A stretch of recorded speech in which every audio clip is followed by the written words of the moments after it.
Salmo de número 32. A felicidade do homem perdoado e a exortação ao arrependimento. Amém? Bem-aventurado é aquele cuja transgressão é perdoada e cujo pecado é coberto. Bem-aventurado o homem a quem o Senhor não imputa maldade e em cujo espírito não há engano. Enquanto eu me calei, envelheceram os meus ossos pelo bramido todo dia. Amém? Meus amados e queridos irmãos, amigos, a gente está diante de um número de pessoas, podemos dizer, nos dias atuais, bem intelectuais dentro da Assembleia de Deus. Eu fico pensando alguma coisa que só a eternidade nos responderá. Porque Deus pegar um homem como a minha pessoa, não alfabetizado, com apenas 15 dias de escola, e tirar lá do lamaçal e dizer: eu vou te levantar por este Brasil e fora dele. Eu me lembro certa feita, mais ou menos há 20 anos atrás, quando eu testemunhava numa rede de televisão no Canadá, e dava o meu testemunho naquela rede de televisão, naquela certa feita, e alguém olhava e dizia: só Deus pode fazer isto. Deus faz diferença. Amém? Deus faz diferença. Sou um garoto que pode dizer, nasci na zona rural, em uma fazenda, bem longe dos grandes centros, das grandes metrópoles.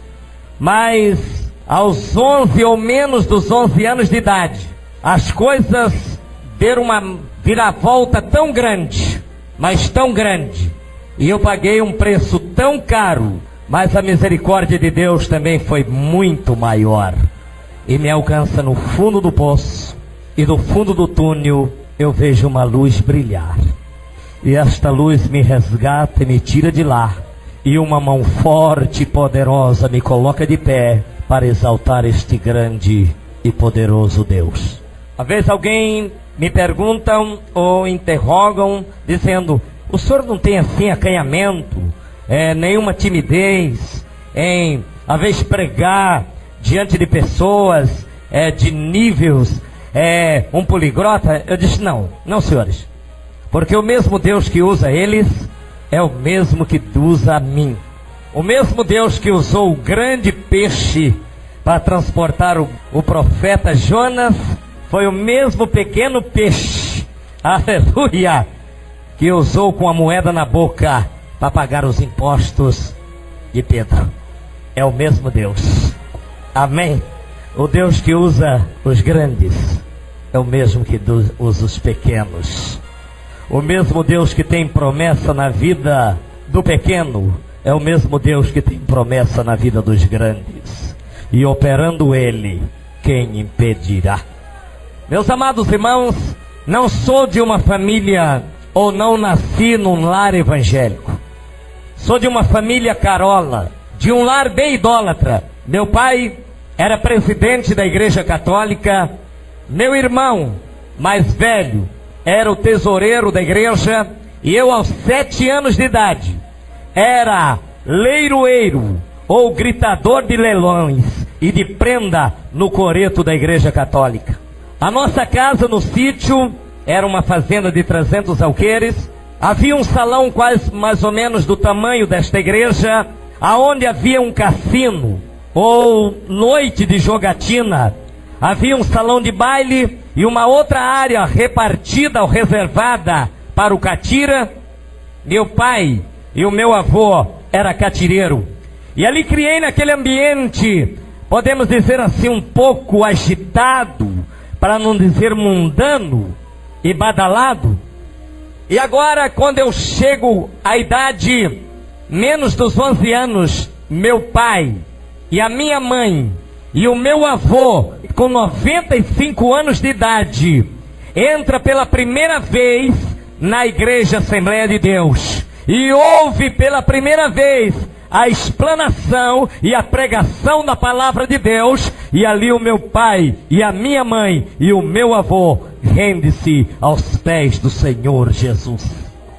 Estamos em 7 irmãos, porém estávamos convidados para uma outra festa de aniversário, e quando o pai chega depois das 10 horas ou às 22 horas da noite, reúne os filhos e alguns empregados da fazenda que estavam no culto e que vinha do aniversário em um caminhão. Meu pai para na porta daquele cassino, abre, coloca os filhos para dentro, coloca a família, os empregados, e disse: a partir de hoje as coisas vão mudar nesta propriedade. A partir de hoje não vai ter mais jogo, a partir de hoje não terá mais catira, a partir de hoje não haverá mais baile, porque a partir de hoje esse local será transformado em uma igreja, aonde o nome de Deus será glorificado e exaltado. Quando meu pai disse isto, era bem próximo, eu corri até em casa, e era bem assim, era só abrir a porta, já entrava no corredor da casa, e na vigota da sala, meu pai fazia coleções de arma de fogo, e havia uma carabina conhecida para os antigos, carabina do Papa Amarelo. Alguém deve saber o que eu estou falando, que calçava bala 38. E eu peguei uma carabina daquela porque sabia que sempre ficava carregada, já com bala, podemos dizer, na linguagem, na agulha. E disse ao meu pai: então é melhor me matar, porque eu prefiro morrer do que ter um pai e uma mãe crente. Mas Deus já tinha feito uma grande obra na vida do meu pai. Sistema militar, homem que não levava desaforo de homem nem de filho, mas o Deus que começa a boa obra, Ele aperfeiçoa. E o meu pai agora chorando pega aquela arma de fogo, coloca assim na esquina, na quadra, podemos dizer, da sala, e disse: meu filho, se você pudesse saber, entender, compreender como é bom ser crente. E eu disse: se é bom ser crente, o senhor continua na igreja, porque eu vou deixar esta casa, e o dia em que o senhor repartir a herança, tem um filho a menos para o senhor repartir esta propriedade, pai, porque eu pretendo nunca mais pisar os pés e colocar o pé nesta propriedade, porque é muito vergonhoso nós tão bem de vida e o senhor entrar numa igrejinha pobre que era coberta na época de folha de coqueiro, chão batido. Aleluia!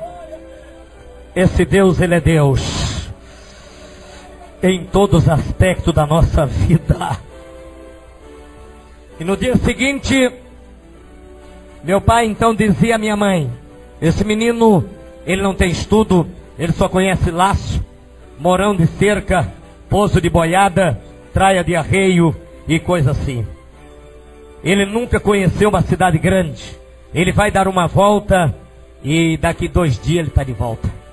Eu reunia minhas tropas.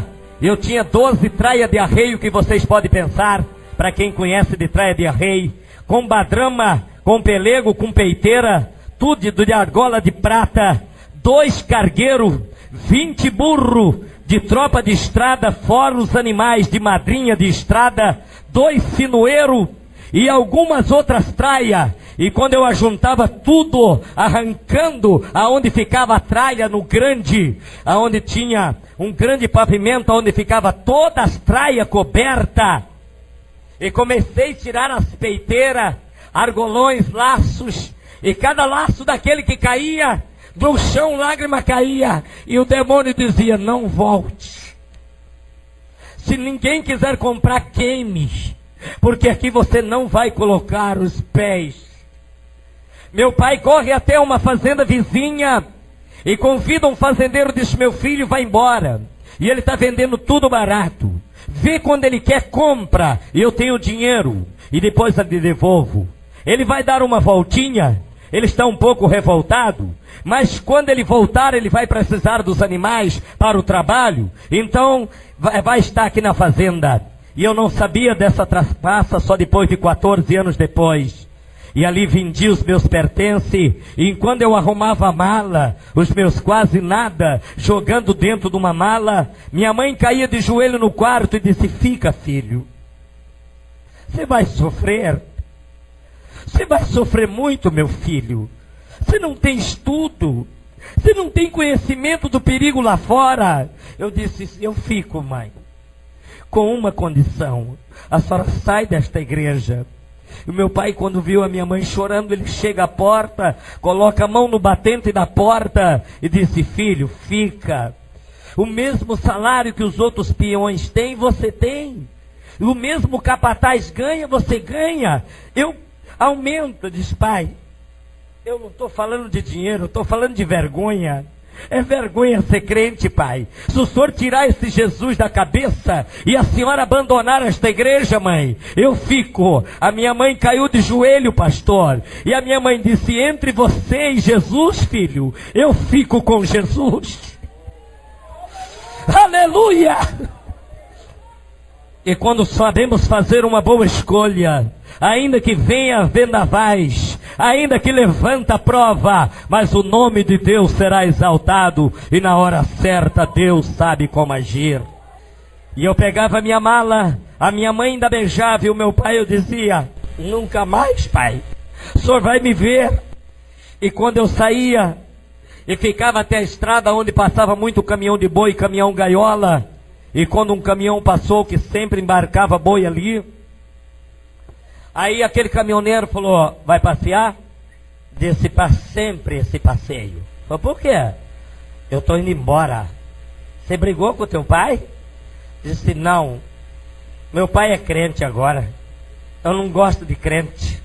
Eu detesto crente. Irmãos, deixa eu contar uma história. Eu tinha poucos anos de idade, quando o pastor Cício Canudo de Lima visitava aquela fazenda. Eu era garoto.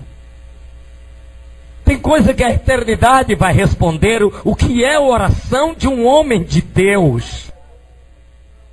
Meu pai não era crente, mas era admirador já da igreja. Ele sempre doava alguma coisa para os crentes. E toda vez que o pastor passava por ali, que vinha para o Mato Grosso, naquela época nem estrada tinha, com uma rural que eu me lembro como hoje, ele passava lá e posava na fazenda. E o prato predileto do pastor Cício Canudo de Lima era mamão. Ele não trocava um mamão, uma banana por nada desta vida. O senhor sabe disso. Aleluia! E eu ali estava, não gostava de crente. Mas o pastor Cício, toda vez que ia em casa, ele levava um pacote de bala. E se tem uma coisa para conquistar a criança, é bala. E ele dava as balas. E meu pai parece que já até falava com ele, dá bala para ele, que ele não gosta de crente. E um dia, o pastor Cício perguntava ao meu pai, dizendo, não tem mamão, seu Nezinho? O pai falou, deve ter. Eu disse, pai, aqui não tem. Mas lá no fundo do sítio, lá tem, na roça. Eu passei lá, vi vários mamão. E o pastor Cício falou, filho, vai buscar. E eu peguei um cavalo em galope e trouxe os mamão. E quando ele comia o mamão, ele falou, garoto, vem cá. E estendeu a mão sobre a minha cabeça e disse, um dia você ainda vai ser pastor, garoto. O dia que eu contava com ele, quando já era diácono desta igreja, que já estava na última, e fui visitar no Belenzinho. E quando eu contava isto, junto com o pastor Joel Welto, ele já na cama, e eu dizia, ele disse, chega aqui meu filho, eu preciso te dar um abraço. Deus muda através de uma oração de um homem de Deus. Pela Bachúria Andarabarábia. Saí sem destino, mas na primeira rodoviária, na cidade de Adamantina, eu fui barrado, sem condições de prosseguir a viagem, por ser de menor, não ter autorização do juizado de menor, como viajar. Para as coisas desta vida, boa nos falta amigo e muitas vezes companheirismo, mas para as coisas má, diz a Bíblia, um abismo chama outro abismo. E ali, quando estava parado pensando em fazer o que fazer da vida, aparece uma moça, boas malas, bem vestida, e pela quantia de mala, Eu notei que ela não ia para a cidade vizinha. E me aproximei dela e disse: moça, para onde você vai? E ela disse: para o Rio de Janeiro. E eu disse: é longe? Ela disse: uns 1.200 quilômetros daqui. Você me leva na tua companhia? Você diga que você é parente meu, só para me sumir. Ela disse: está sumindo por quê? Você matou alguém? Disse: não. Você roubou alguém? Esse dinheiro que você está aí não foi roubado? Disse: não, é meu. Eu vendi o que eu tinha para ir embora. E está fugindo por quê? Meus pais agora é crente. Eu não gosto de crente. Aquela moça deu um sorriso entre aspas e disse: então eu vou te dar uma mão, porque eu também detesto crente. Aquela moça era espírita. A gente sabe o que é espírita, sabe? A gente conviveu com espírita. Aquela moça, quando os demônios apostavam dela, ela tomava 1 litro de pinga, comia fígado de suíno cru. E quando os demônios saíam entre aspas, o rosto, muitas vezes, se transformava, às vezes em animais, a coisa mais feia. Só de você entrar e ter companhia e amizade com uma pessoa dessa, biblicamente falando e categoricamente entendendo, é prejudicial para a tua vida espiritual. A Bíblia Sagrada diz: as más conversações corrompem os bons costumes. Me diga com quem tu andas, que eu te digo quem tu és. E ali naquela casa, eu vi todo tipo de pessoas. Dentro daquela família, havia tudo que você poderia pensar. Dos mais altos e dos mais baixo nível, entre aquela família que tinha uma pequena indústria.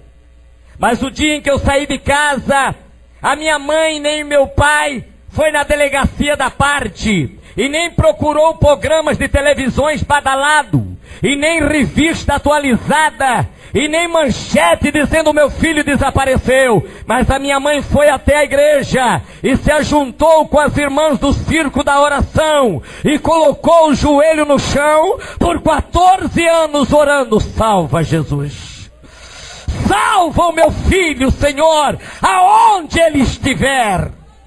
Há uma curiosidade, porque eu tenho este nome, esse vulgo Caveirinha, correndo da polícia, já depois de alguns anos drogado, viciado, um dependente químico, agora correndo da polícia. Quando eu deparo drogado, eu estou dentro do ML, Instituto de Médico Legal, onde ficam os corpos para fazer autópsia ou coisa assim. E quando eu entro ali, que vi aquelas caixas, aqueles caixões abertos, eu disse: que lugar bom de se esconder no Rio de Janeiro. E quando eu entrei dentro de um caixão, estava o indivíduo, somente só a estrutura óssea, e aquela lama, e aquele corpo já em estado avançadíssimo. E quando eu tampei a caixa, puxei a caixa para me esconder, a minha sorte foi que aquele caixão não lacrou completamente, e eu também não fiquei muito tempo ali, só foi mente umas 3, 4 horas.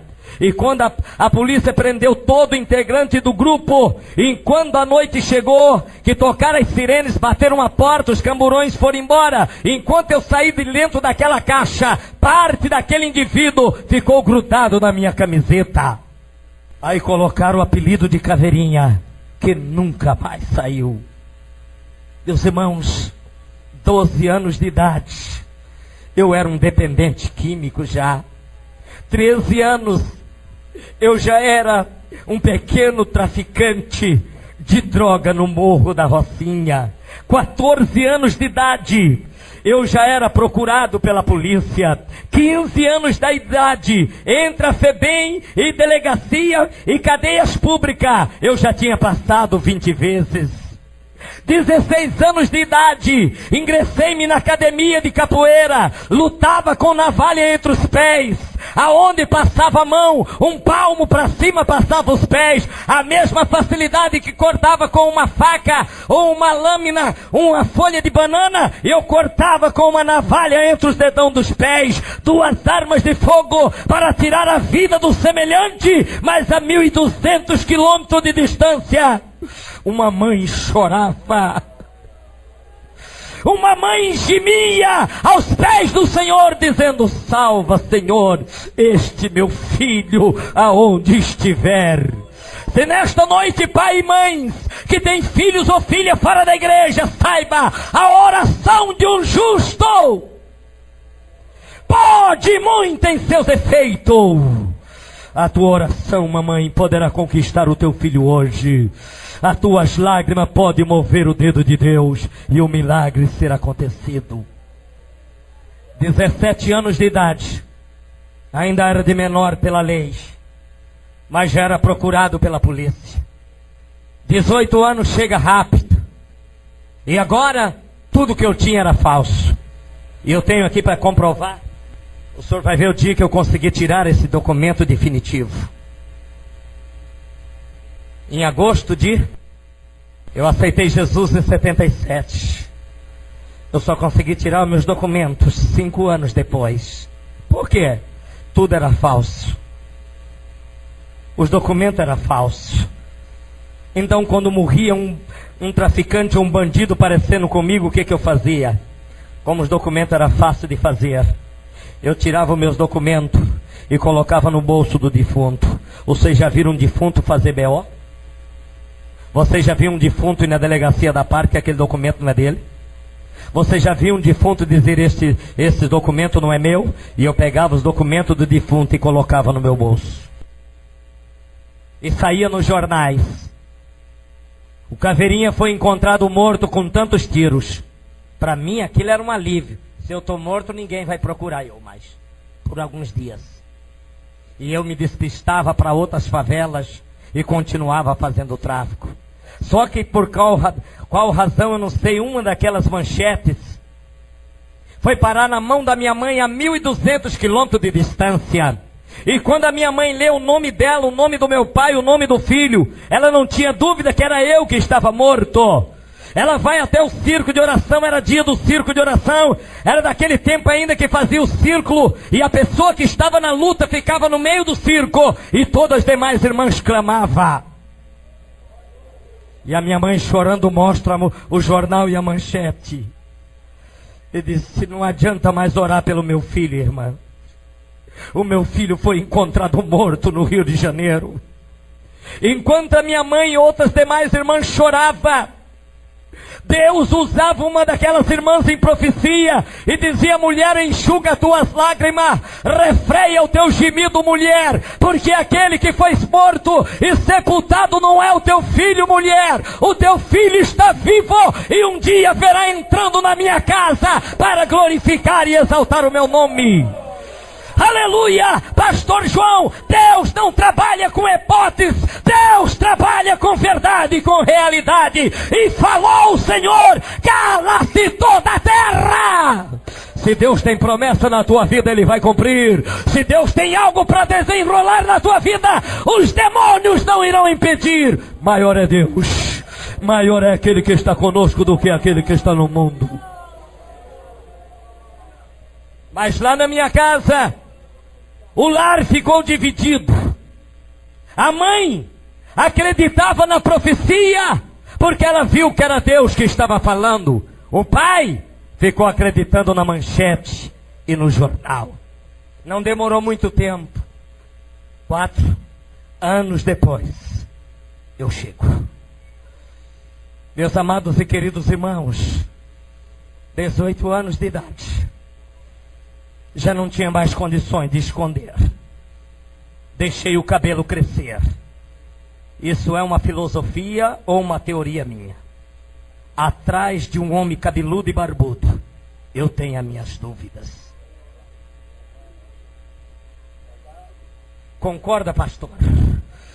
Atrás de um homem cabeludo e barbudo, ele esconde alguma coisa. Cabelo para baixo do ombro, parecendo mais um monstro do que um homem, para despistar a lei. O homem pode despistar a lei.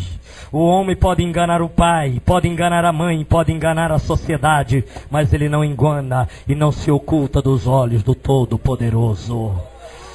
Pecantarabarábia.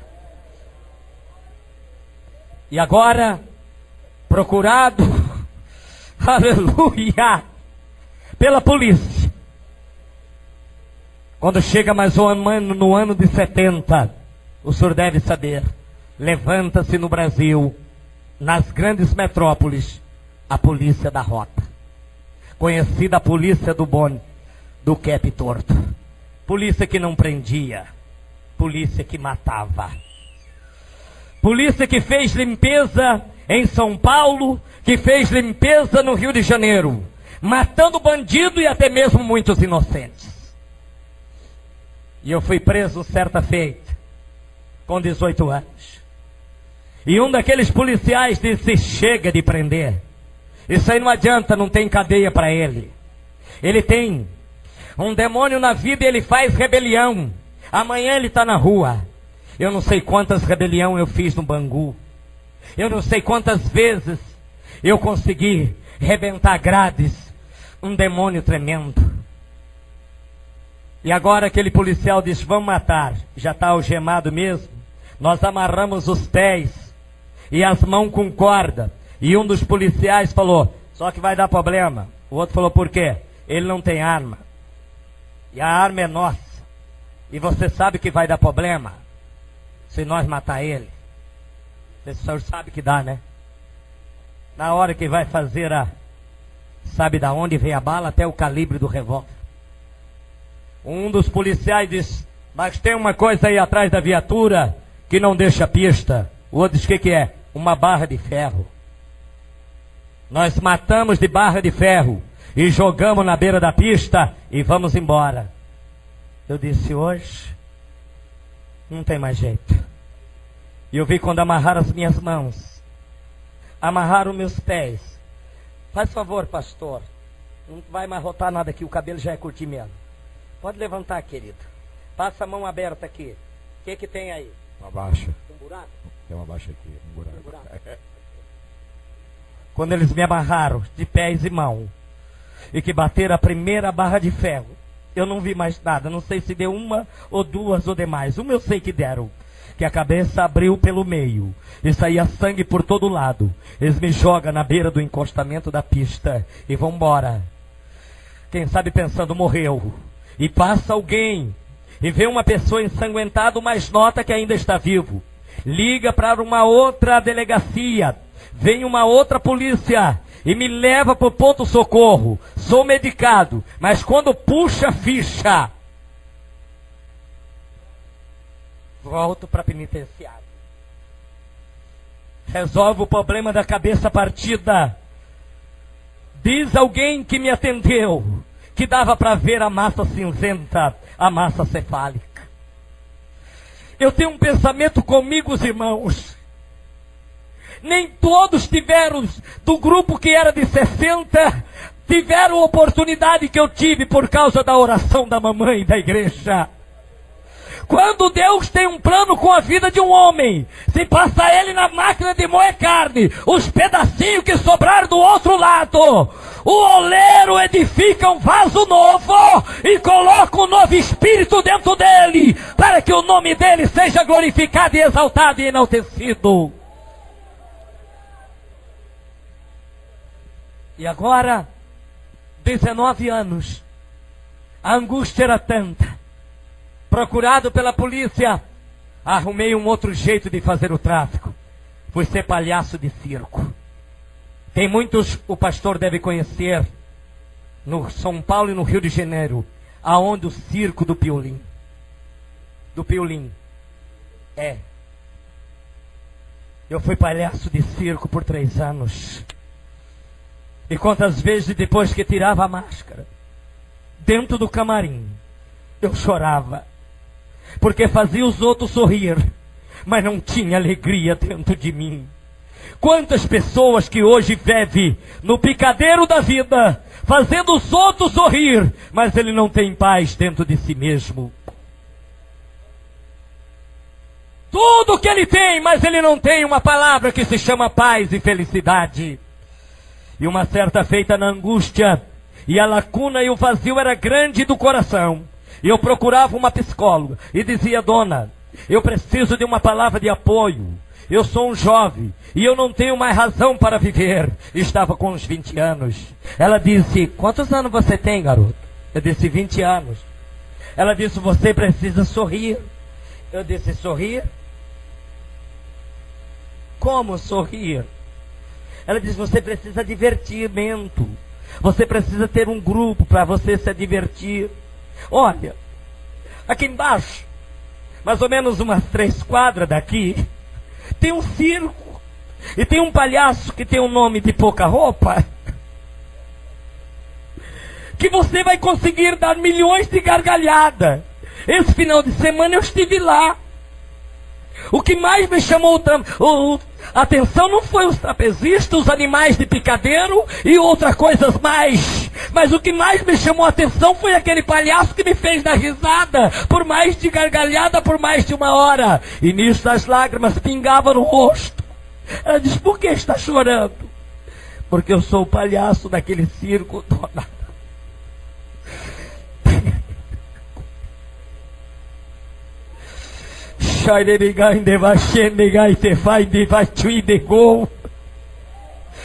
Tem um Deus que tira a máscara, igreja. Tem um Deus que arranca a angústia pela raiz. Tem um Deus que repreende os demônios e arranca a lacuna e o vazio do coração. E Cristo reina naquela vida. E este Deus está aqui nesta noite. Dai-te paz. Eu saí daquele local cabisbaixo. Fui até a favela. Eu tinha um TA importado, um revólver 38 importado, cano ralhado. Disso aí a gente entende muito que deve passar dos 100 pela minha mão. E enchi o revólver. Coloquei uma caixa de bala. Eu disse, eu vou me matar. Cheguei até um local, aquele revólver nunca mancou. Não havia bala que ele não picotava. Mas a hora que eu aperto, não sai. Talvez é porque eu não tenho que atirar no ouvido, eu tenho que atirar no coração. Não sai. E quando eu estou ali, 2 moças com Bíblia na mão passam e vê eu armado, tentando me matar. E uma delas, mais ou menos uns 20 metros, diz, moço, Jesus te ama. Jesus pode mudar a tua vida, moço.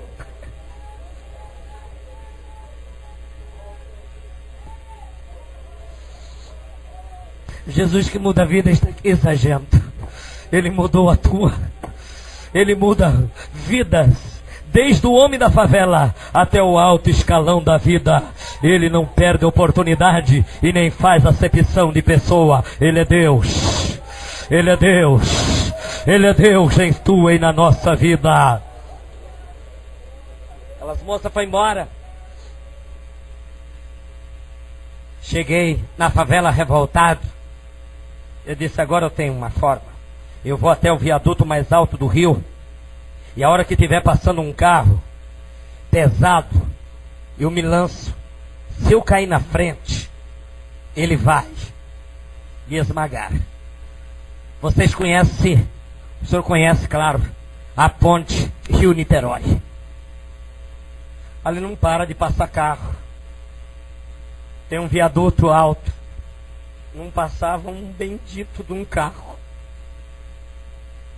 Não passava um bendito do carro para me lançar dali. Lá vem os crentes outra vez. Lá vem os crentes. Quantos cultos eu acabei dando tiro, furando caixa de som. Mas não adiantava, meus queridos. Quanto mais eu perseguia a igreja, mais o dono dela me convidava. Quanto mais eu perseguia o santo, mais a oração movia o dedo de Deus. Não deu para se matar ali. 22 anos de idade. Briga agora. Jurado. Você quer? Vou mostrar para os pastores aqui no povo. Aí diz, por briga, por boca de fumo, disputa de favela, para quem liderava uma quadrilha de mais ou menos 60 pessoas, 18 bocas de fumo, em quais todas as maiores favelas do Rio tinha gente trabalhando. Agora chega a hora, briga por disputa de boca de fumo. Me mandaram me matar para assumir o comando do Rio. Eu estou tomando um refrigerante num bar à tarde, quando o dono do bar disse: Caveirinha, cuidado. Não deu tempo. O camarada cravou uma faca, mais ou menos nesta localidade. E quando eu empurrava, derrubava o cara mesmo enfaqueado com os pés, ele segura o cabo da faca, tentando me dar mais um golpe, mas a faca quebra no pé do cabo, um tanto assim para o lado de fora e o restante do lado de dentro.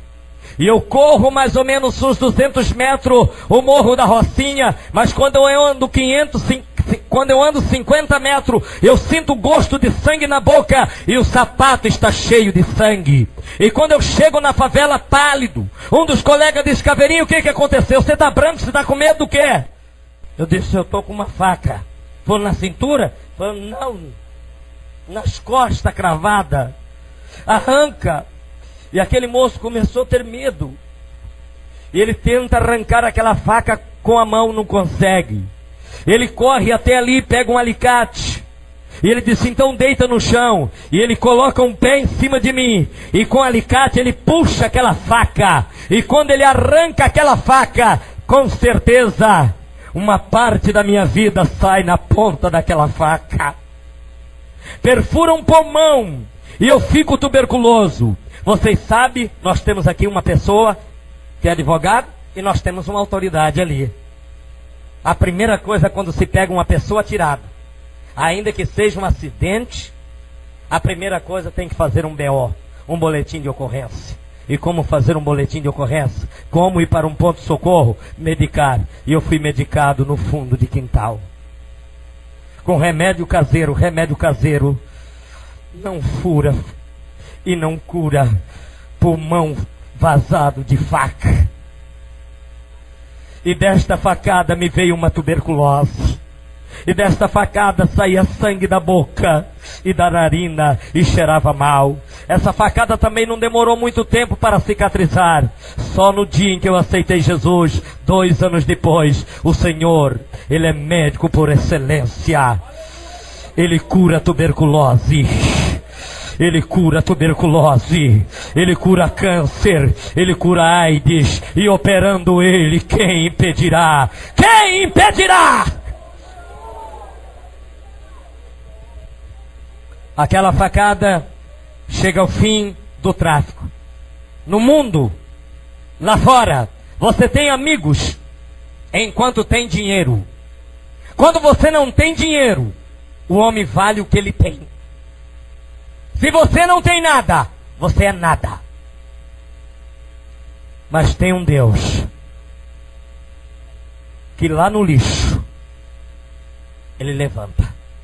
O salmista disse: e Ele tira o homem da caixa do lixo, do monturo, e faz sentar entre os príncipes do teu povo. Aleluia! Ele faz assentar entre os príncipes do teu povo. Meus irmãos, essa facada dos 2 anos durou essa dor. E eu andava mais ou menos daqui à porta do templo. E eu estava cansado, exausto, porque um pulmão estava podre e o outro estava contaminado. Eu não tenho vergonha de dizer, queridos, eu já comi do lixão, pastor, para sobreviver. Eu já morei debaixo de pontes. Eu já morei debaixo de viadutos. Eu já morei entre esgotos, em boca de lobo, junto com ratos e baratas.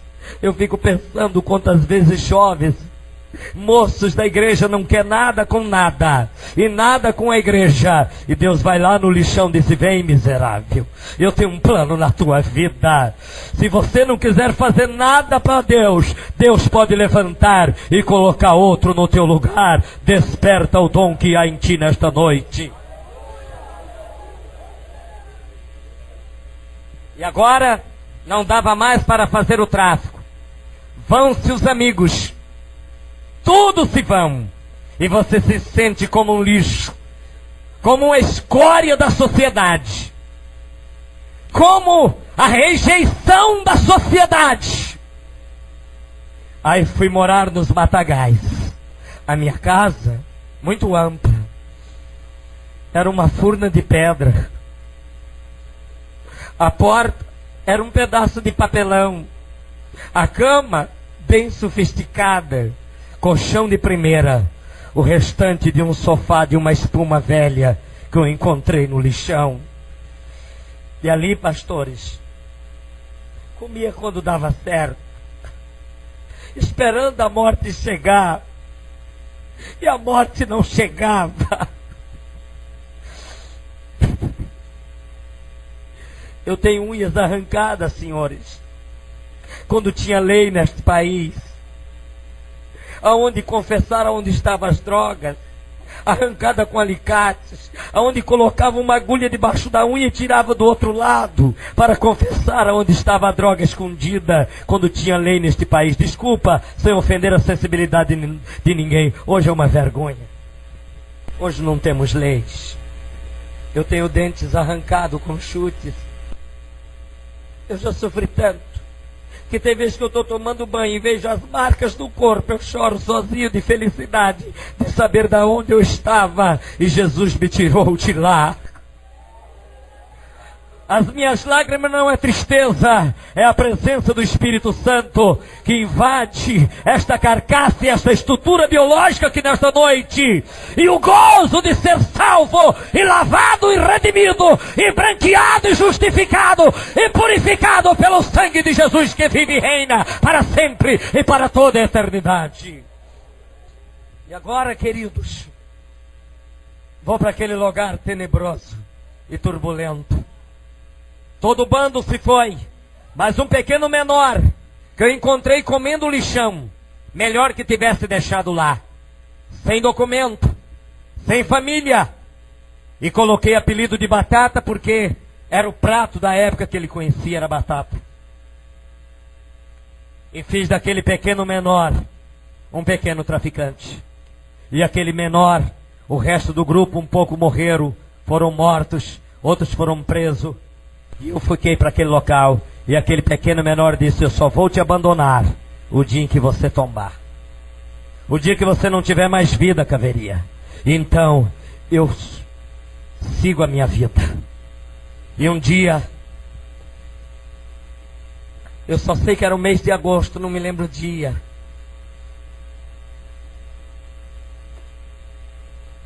Eu estava faminto e sedento.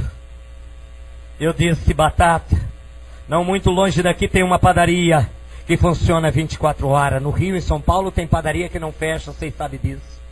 Alguns estabelecimentos. E o Batata pegou algumas moedas que ainda tinha e foi comprar uma pequena compra. E até ontem ele não voltou.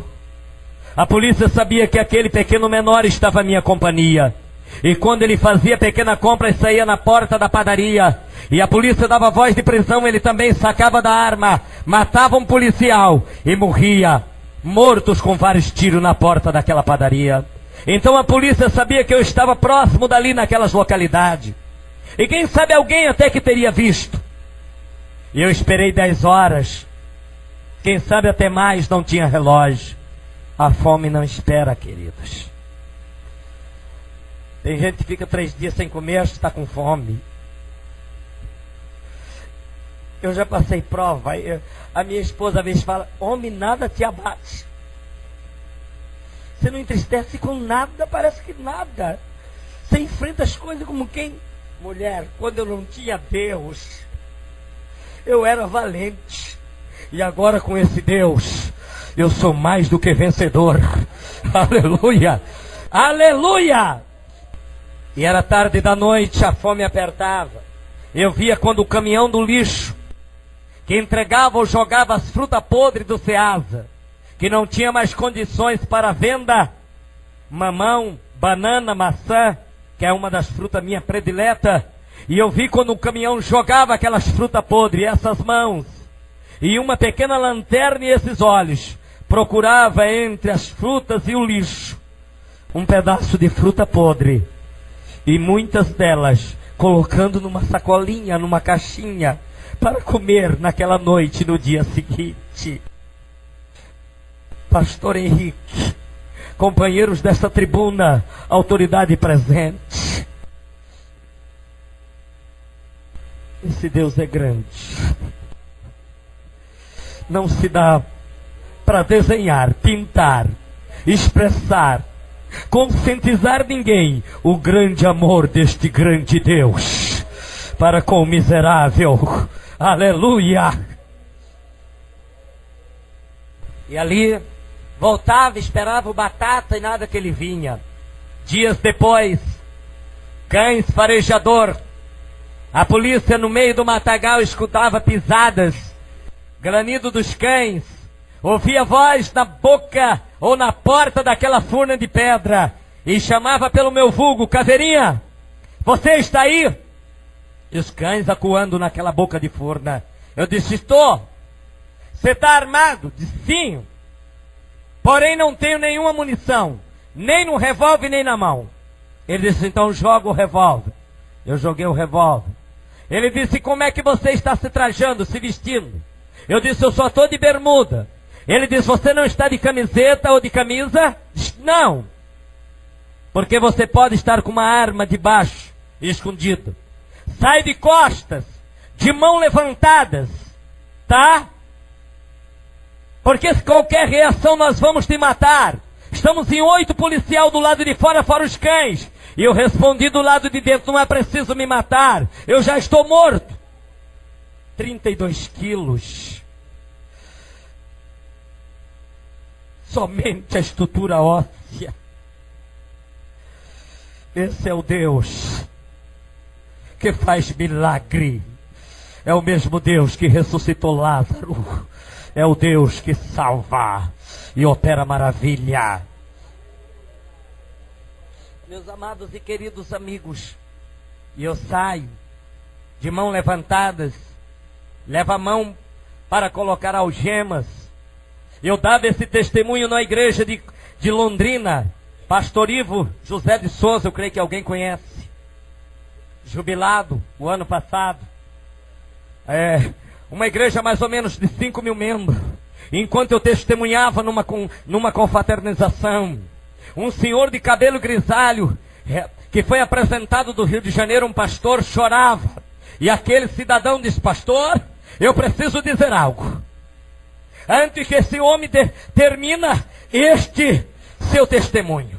Eu sou um sargento da reserva. E quantas vezes saí para trazer este homem vivo e morto. E hoje Deus coloca ele na mesma tribuna para falar o que Deus fez na vida dele. Quantas vezes saí para tirar a vida dele ou trazer preso. E hoje ele está ganhando alma para o reino do Senhor. Esse é o Deus que vira. Foi preso. Já tinha passado pela cadeia 32 vezes. E na penitenciária. E entro pela última vez 33 vezes. Eu não tinha muito processo para responder. Era só 151 processos. Resolvia fácil. Só no mesmo artigo das drogas do tráfico. E agora fui julgado diante da situação crítica de enfermidade, a facada. Ainda não havia cicatrizado, saía água e sangue. Quando tossia, saía sangue pela boca, pela narina, da tuberculose. Cheirava mal. Então julgaram ali, da maneira deles, e peguei 50 anos de cadeia. Fui para a cela forte, conhecido como solitária, que com os direitos humanos de 79 para 80, 81, saiu do Código Penal. O senhor sabe disso. E eu fui para a cela forte, conhecida como solitária. Era um cubículo de 80 por 90, aonde você não tem direito de pasta, de sabonete, de toalha, de colchão, de coberta. Não tem sequer a patente a um buraco direto ao esgoto e uma torneira para beber água quente. Não tem sequer nenhum ar. Não, senhores. Somente um tijolo onde farta, onde você vê a luz do sol. Não é sol. O brilho do sol. O sol que passa naquele dia. O quadrado. Isso você vai ver a luz somente no outro dia. E ali naquela cela fiquei 6 meses esperando a morte chegar. Mas quando chega o dia 14 de agosto de 1977, é até bom abordar isso. Eu não sou um paraquedista que estou caindo aqui hoje, na cidade de Porto dos Gaúchos. Há 30 e poucos anos, quase 30 anos, eu estou na Assembleia de Deus, louvando e glorificando a Deus. E neste mesmo ministério, por misericórdia de Deus. E ali, queridos, dia 14 de agosto eu estava preso.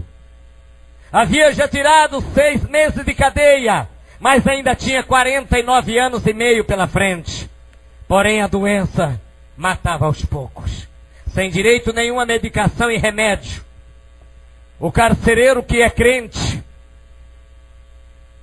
ele passa na cela e diz: Caveirinha, vai ter um culto no pátio, esqueci de lhe dizer. E eu disse: daí? Eu estou interessado em culto, né?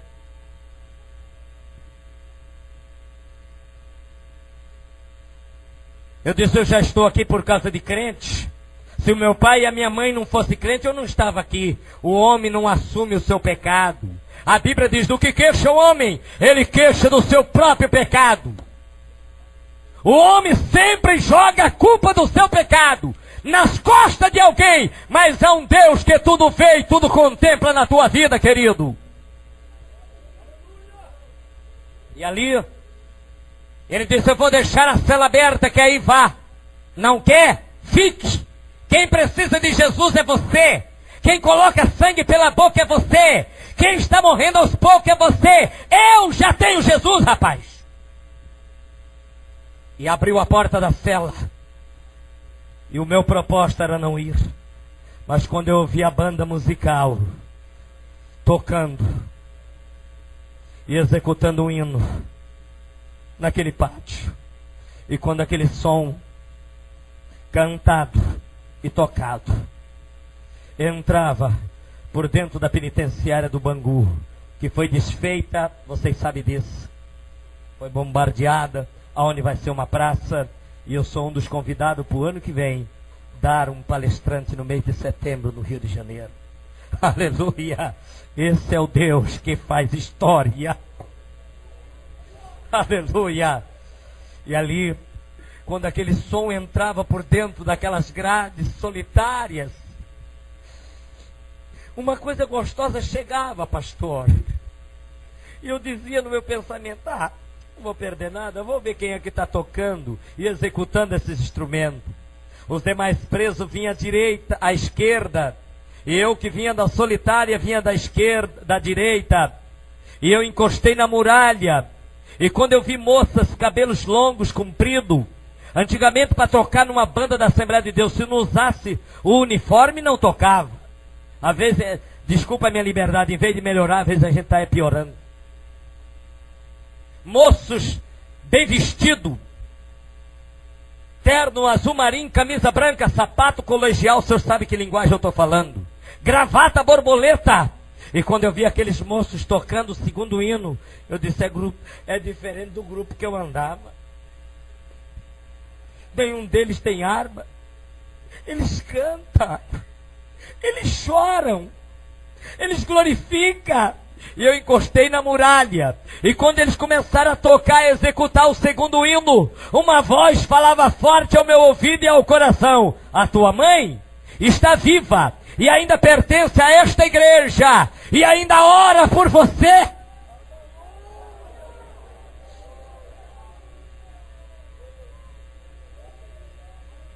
Quando eu ouvi essa voz, me deu uma saudade imensa da mãe. Quase 14 anos, sem nenhum bilhete, sem nenhum recado, nenhum telefonema sequer, porque também não tinha. Mas agora deu saudade, encostado na muralha, enxugava as lágrimas com o cabelo. A dor era grande, não dava para ficar de pé.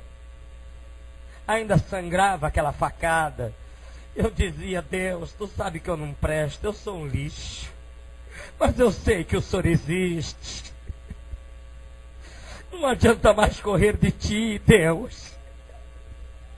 Não adianta mais se esquivar, meu Deus. Eu cheguei no fundo do poço. Eu queria fazer um pedido, se o senhor pode me ouvir. Dá para o senhor me trazer a minha mãe, para me ver a minha mãe antes de morrer, Deus? Será que o senhor podia fazer este favor para mim, Deus? Para me ver a minha mãe, contemplar sua face antes de eu tombar a campa fria, Deus? O Deus que responde está aqui. O Deus que ouve também está aqui nesta noite, queridos. Andaragachu de Cantarabarábia. Eles começam a tocar o terceiro hino. E eu começo a chorar.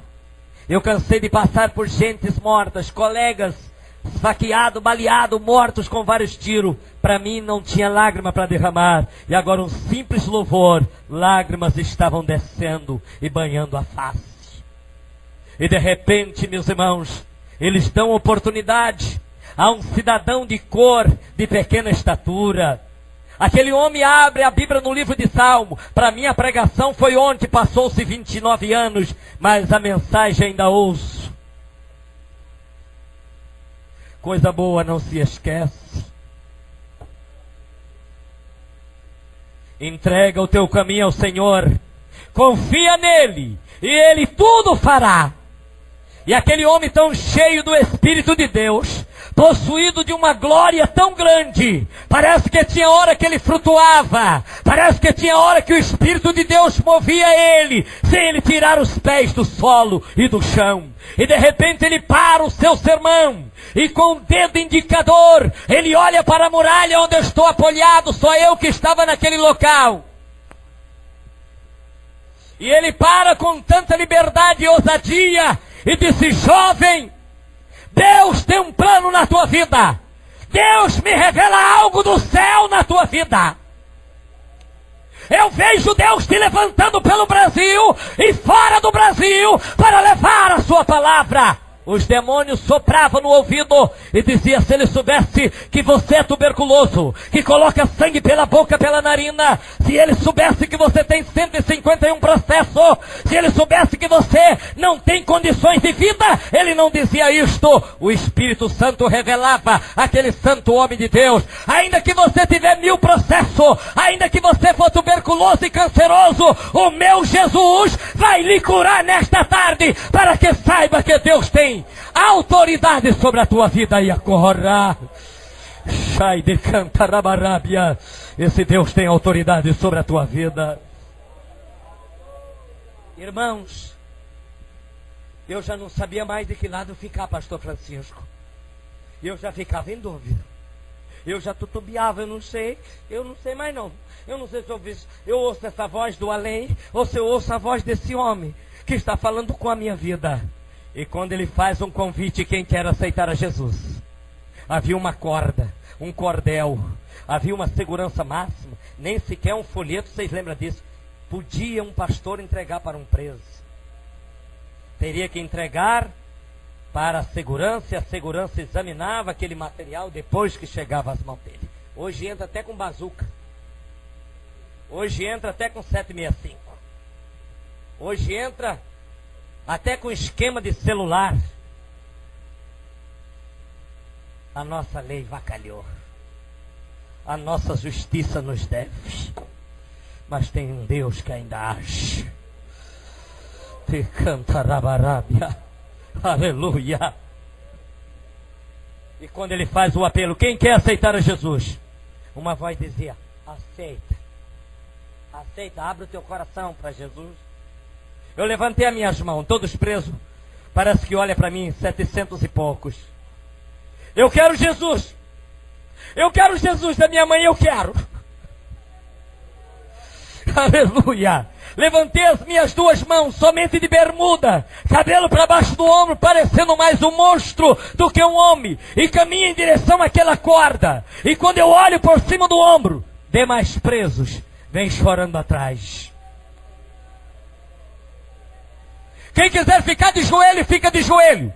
Quem quiser ficar de pé, fica de pé, que eu vou orar e o meu Deus vai operar, dizia o pregador. Eu pensava comigo e comecei a refletir o que o pai dizia. Havia dito tanto tempo. É gostoso, filho, ir na igreja. Você vai sentir uma coisa gostosa. E eu estava sentindo aquele negócio gostoso. Nós sabemos que existe dois tipos de choro. Um choro que não é benéfico, que não traz nenhum benefício. É o choro de vingança, de angústia, eu vou matar. Mas existe um choro que é benéfico, que traz benefício para a alma. Você chora, mas está alegre. A lágrima desce, mas você não está chorando de tristeza. Quer louvar o nome de Deus, porque é um choro totalmente benéfico, que vem da parte de Deus para preencher e arrancar a tristeza e o vazio da alma. E eu chorava aquele choro alegre. E ele diz, quem quiser ficar de pé, fica de pé, fica de joelho. Eu disse, não, de tudo que eu fiz de mal, eu estava sentindo uma coisa tão extraordinária e gostosa. Eu disse, a hora que terminar esse negócio, eu lá sabia o que era culto. Eu disse, a hora que ele terminar esse negócio, eu vou morrer. O negócio é bom demais. E se é para morrer, eu tenho que morrer de joelho. Eu fiz muita coisa errada. Ó Deus, eu vou morrer de joelho, tá Deus? Aqui. E eu não tinha condições de ajoelhar delicadamente. Eu me joguei. E antes que meu joelho chegasse, tocasse no solo, no chão, o Senhor Jesus batiza com o Espírito Santo. Eu creio no Jesus que batiza com o Espírito Santo e com fogo aqui nesta noite. Ele poderá batizar nesta noite com o Espírito Santo e com fogo. Você poderá falar as línguas dos anjos e do céu aqui nesta noite. Em nome de Jesus. E cantai. Meus irmãos, eu não vejo mais nada. Aleluia. Já estou findando. Aleluia.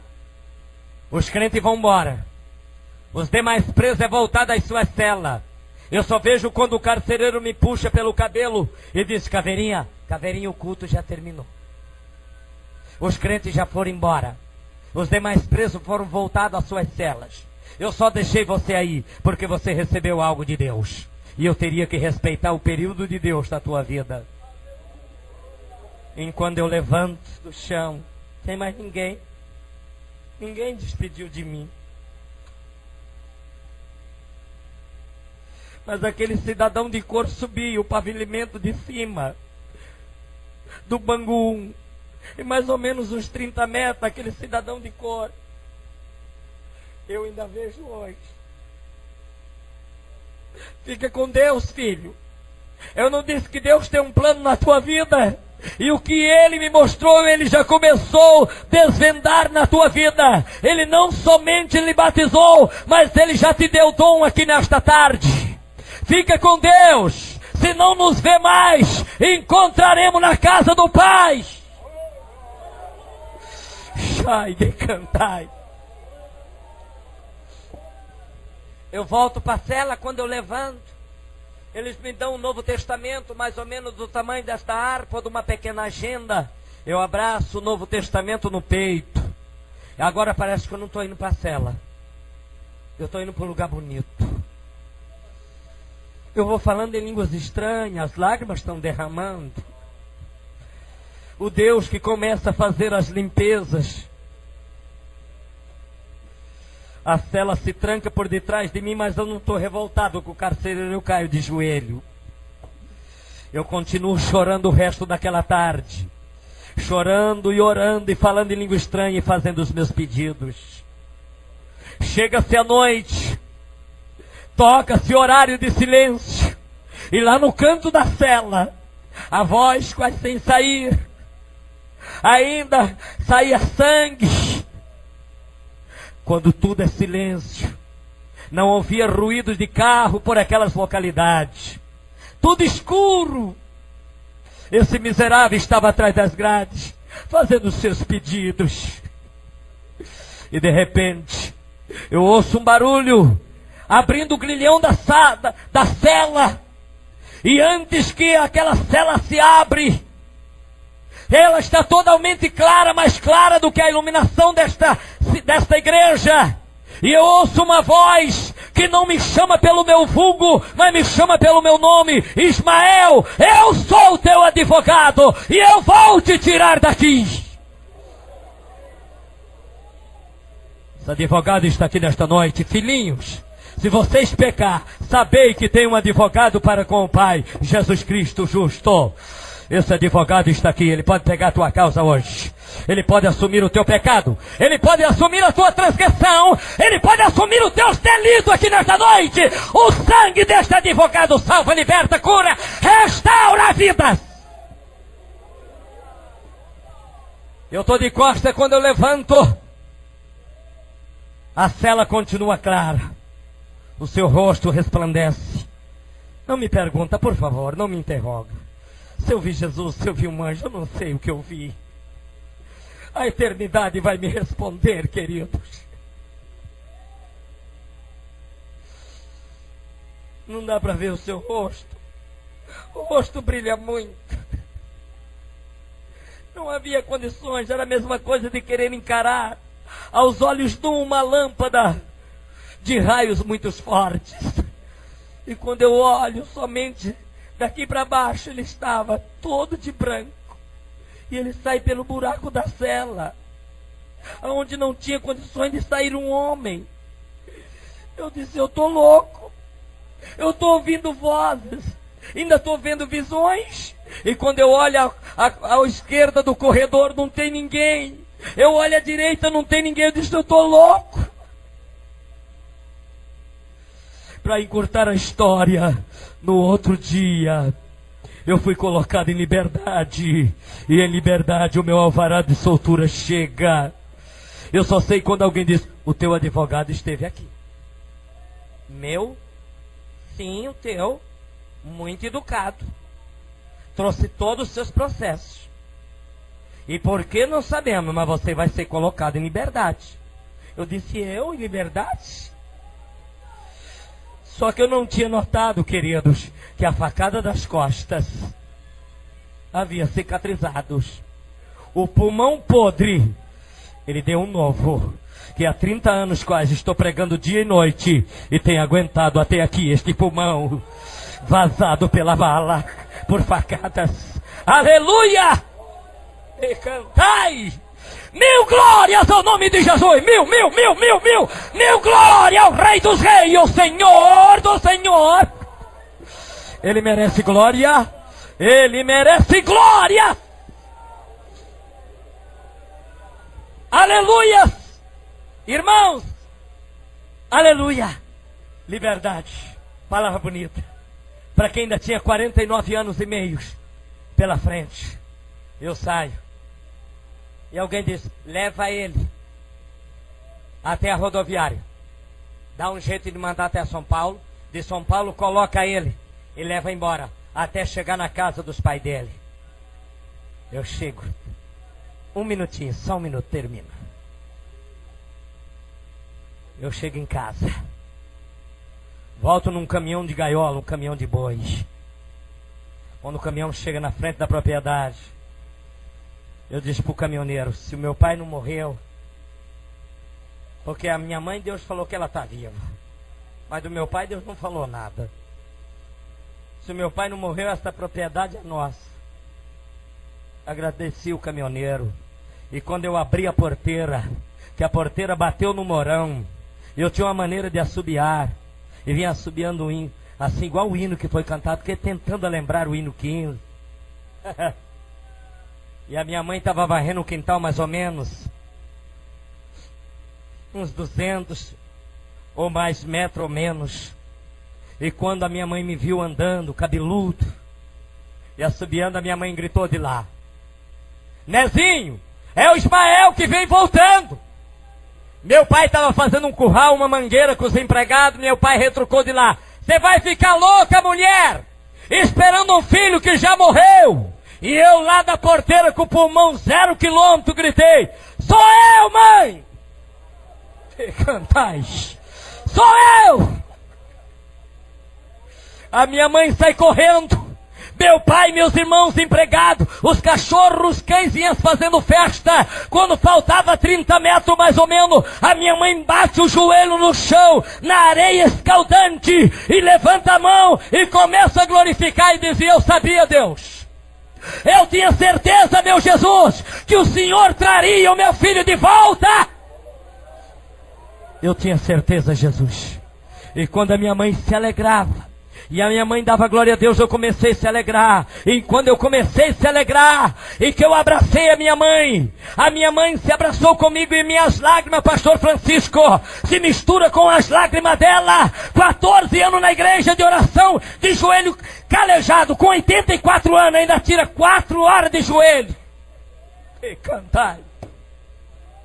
E quando eu abraço a minha mãe, e que as minhas lágrimas se misturam com as lágrimas dela, o Senhor batiza minha mãe ali com o Espírito Santo.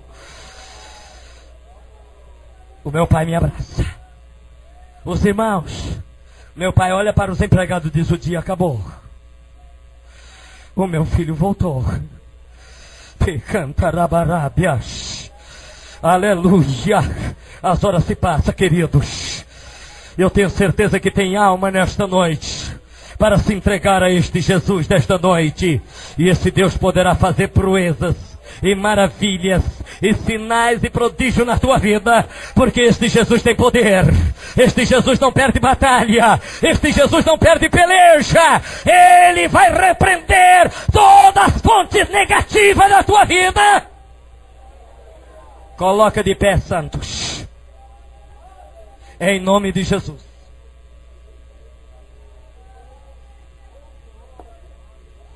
Aonde está nesta noite, em nome de Jesus? Com permissão do pastor Francisco. Pastor Francisco me deu até as 10 horas, então eu só passei 5 minutos. Amém? Aleluia! Aonde está nesta noite uma pessoa para Jesus? Levanta a mão dizendo: eu quero esse Deus. Eu quero esse Jesus. Aonde está? Vem cá, filho. Ali vem vindo uma alma preciosa. Aonde está a segunda pessoa, ainda que estiver lá no passeio lá fora? Aonde está a segunda pessoa para Jesus? Levanta a tua mão dizendo: eu quero este Jesus. Você que está fora da igreja, um irmão, por bondade, acompanha esta vida. Aonde está a segunda pessoa para Jesus que quer voltar, reconciliar com Deus aqui nesta noite? Aonde está você que já foi crente, quer voltar? Saia do teu lugar. Aonde está você? Eu quero orar por você. Saia do teu lugar. Aonde está a segunda pessoa? Lá vem vindo a segunda pessoa para Jesus.